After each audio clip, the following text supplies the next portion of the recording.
বড় হয়ে চাচাকে পেয়েছে, চাচা মারা গিয়েছে। দাদাকে পেয়েছে, দাদা মারা গিয়েছে।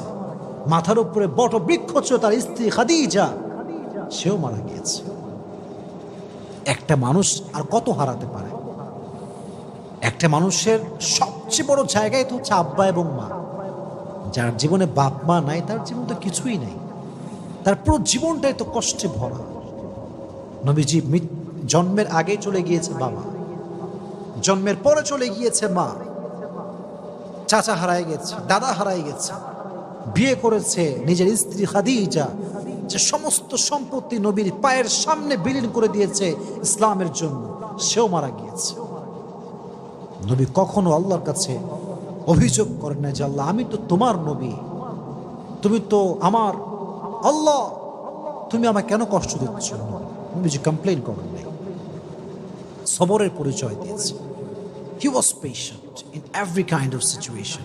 কখনো কমপ্লেন করেন না, অভিযোগ করেন নাই, প্রতিটা মুহূর্তে ধৈর্যশীল ছিলেন তিনি।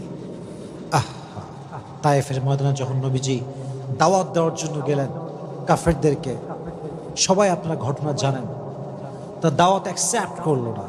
নবীজি প্রায় কয়েকশো কিলোমিটার রাস্তা পাড়ি দিয়ে আসছেন, ক্লান্ত মানুষ।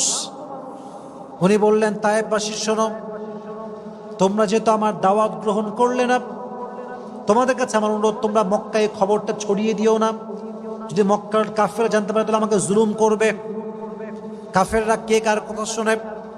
নবীজি বের হওয়ার আগে কাফেররা মক্কায় খবর পৌঁছে দিল যে মুহাম্মদ মক্কার থেকে এখানে তায়েফের জমিনে দাওয়াত দেওয়ার জন্য আসছে, আমাদেরকে কবুল করে না এই দাওয়াত। সব তায়েফের দুষ্টু ছেলে পেলে বাচ্চাদেরকে নবীজির পেছনে লেলিয়ে দিয়েছে, যাও তোমরা মুহাম্মদকে পাথরের আঘাত করো, বৃষ্টির মতো পাথরকে তোমরা বর্ষণ করো। আমি যখন রেলগেটে যাই, আমি জাস্ট এটা ফিল করি। রেলগেটে দেখবেন যে প্রত্যেকটা রেল লাইনের মাঝখানে এরকম বড় বড় পাথর থাকে, দেখছেন আপনারা সবাই? এরকম শক্ত শক্ত পাথর। আমি জাস্ট এটা ফিল করি, যদি এই পাথরটা তুলে আমি আসিফকে কেউ আঘাত করে আমার কি হবে? আমি কি আদৌ সহ্য করতে পারবো এই আঘাতটা? তখন আমি ফিল করি যে তায়েফের জমিনে আমার নবীকে এর চাইতে বড় বড় পাথর দিয়ে মেরে রক্তাক্ত করা হয়েছে। নবীর রক্ত পড়েছে, নবীর রক্তে পুরো মাটিটা ভিজে গেছে। নবীজির রক্তে পড়ে বেহুশ হয়ে গেছে।